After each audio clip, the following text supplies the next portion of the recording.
من الحياة اليومية لدى المصريين القدماء مرآة وموس حلاقة من البرونز والخشب وجدوا في مقبرة حاتنوفر ترجع للقرن الخامس عشر قبل الميلاد. الموس كان يسمى ملعقة ومعناها المنعم، والحلاق يسمى غعاق، وحرف في العصر المتأخر لشعق، غير أن مصفف الشعر كان أرقى في المكانة وكان اسمه أرشن.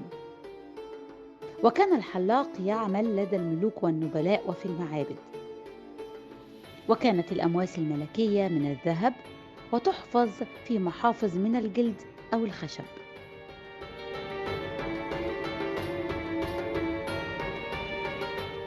أقدم واجب منزلي موثق لطالب يتعلم الكتابة قبل 4000 سنة من عصر الدولة الوسطى: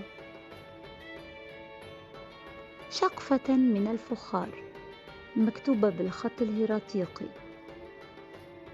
كانت تستخدم مثل هذه الألواح لكتابة الملاحظات أو التدريبات المدرسية، وكان من الممكن استخدامها أكثر من مرة مع تبييض النصوص القديمة لتوفير صفحة جديدة بعد تصحيح الأخطاء. ولا تزال هذه الأسراكة تحمل آثار كتابة سابقة موجودة على اليسار. توجد بالنص العديد من الأخطاء الإملائية والتي صوبها المعلم بالحبر الأحمر، وهي محفوظة في متحف المتروبوليتان للفنون.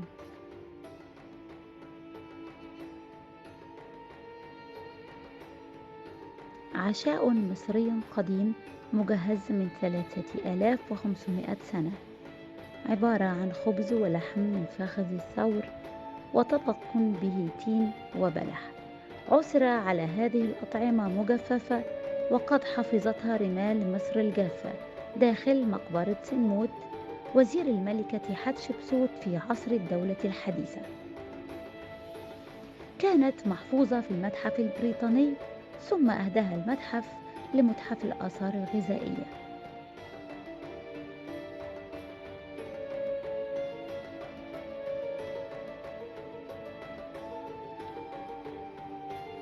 إناء ذهبي للملك بسوسنيس الأول بشكل زهرة، وهو مصنوع من الذهب والإلكتروم، ويحمل الإناء من الداخل والخارج نقوش تشير إلى الملك. مادة الصنع الذهب. تانيس، محافظة الشرقية، الأسرة 21، عصر الانتقال الثالث.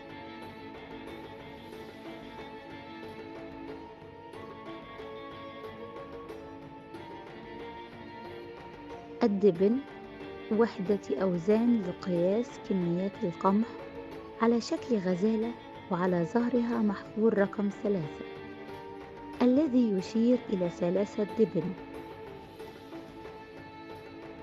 الدبن يساوي حوالي 90 جرام من القمح أو الحبوب عامة. لم يكن لدى المصري القديم ما يعرف حاليا بالنقود حتى ظهرت في القرن الخامس قبل الميلاد، ولكن تبادل السلع كان يتم بالعملة الافتراضية الدبن. مثلا الطبق يساوي 10 دبن، والكرسي يساوي 30 دبن من الحبوب، وهكذا. وهنا القمح كان يقوم بدور النقود كمرجع حتى يتم به تحديد العملة الافتراضية.